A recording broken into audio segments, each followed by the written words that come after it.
Kanpur shootout का mastermind आखिरकार encounter में मारा गया, लेकिन जाते जाते विकास दुबे ने एमपी पुलिस की पूछताछ में कई ऐसे खुलासे किए हैं जो अब धीरे धीरे सामने आ रहे हैं।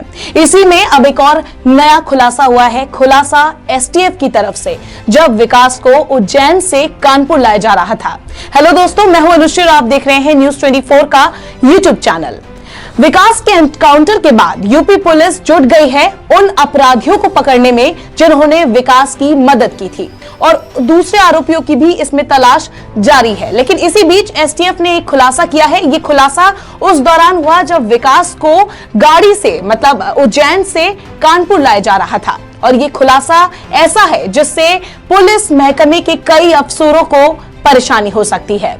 8 जुलाई उज्जैन के महाकाल मंदिर में विकास दुबे की गिरफ्तारी के बाद एमपी पुलिस ने उससे घंटों तक पूछताछ की। रिपोर्ट्स की माने तो इस पूछताछ में विकास ने बताया था कि वो चौबेपुर थाने को पालता था। उसने बताया था कि कई स्टेशन में उसके मददगार भी हैं। अब विकास के गुर्गों को शरण देने के आरोप में पुलिस ने 2 लोगों को गिरफ्तार भी किया है।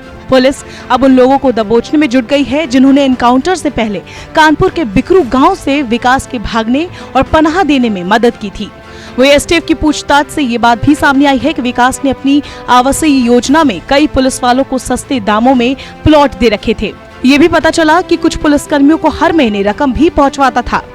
एसटीएफ इन पुलिसकर्मियों के बारे में जानकारी जुटा रही है। रिपोर्ट्स की माने तो विकास दुबे ने खुद एमपी पुलिस को यह बात बताई थी कि उज्जैन में एक शराब कंपनी के मैनेजर ने उसकी मदद की थी। अब खबर आ रही है कि शराब कारोबारी के उज्जैन में काफी करीबी राजनीतिक संपर्क है। शराब कारोबारी का ये संपर्क विकास से भी जुड़ा रहा है। ये भी बताया जा रहा है कि विकास दुबे को उज्जैन में एक बुलेट प्रूफ जैकेट भी मुहैया कराई गई थी। हालांकि आधिकारिक तौर पर इस बात की पुष्टि अभी तक नहीं हो पाई है। उज्जैन से कानपुर लाने के दौरान विकास से हुई पूछताछ में ये बात भी सामने आई है कि फरारी के दौरान विकास 3 बार नोएडा भी गया था।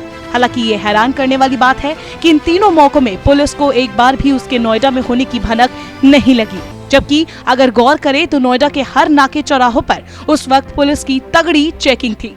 विकास ने रास्ते में हुए पूछताछ के दौरान बताया कि 2 जुलाई के बाद वो 2 दिन तक कानपुर देहात के शिवली में अपने करीबी के घर रुका था। फिर वहां से फरीदाबाद जाना तय किया। उसने एक निजी गाड़ी का इंतजाम किया और नोएडा के रास्ते फरीदाबाद गया।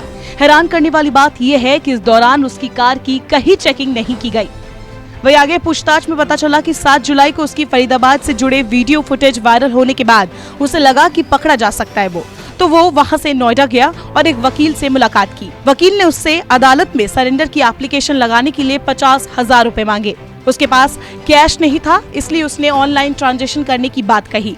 बाद में नोएडा से वो फरीदाबाद आ गया। आपको बता दें, यूपी एसटीएफ और कानपुर पुलिस विकास को उज्जैन से ट्रांजिट रिमांड पर नहीं बल्कि सुपुर्दगी में लेकर आए थे। उज्जैन पुलिस ने विकास की गिरफ्तारी नहीं दिखाई थी, इसीलिए उसे कोर्ट में नहीं पेश किया गया और यूपी पुलिस को सूचना दी गई। जब यूपी पुलिस की टीम वहां पहुंची तो विकास को सुपुर्द कर दिया गया और उसके बाद क्या हुआ बताने की जरूरत नहीं। कानपुर लाते समय विकास दुबे का एनकाउंटर कर दिया गया। विकास का अंतिम संस्कार भी कर दिया गया है। लेकिन जाते जाते जो खुलासे विकास ने एमपी पुलिस और एसटीएफ के सामने की है, उससे अभी शतरंज के और खिलाड़ियों के नाम सामने आ सकते हैं।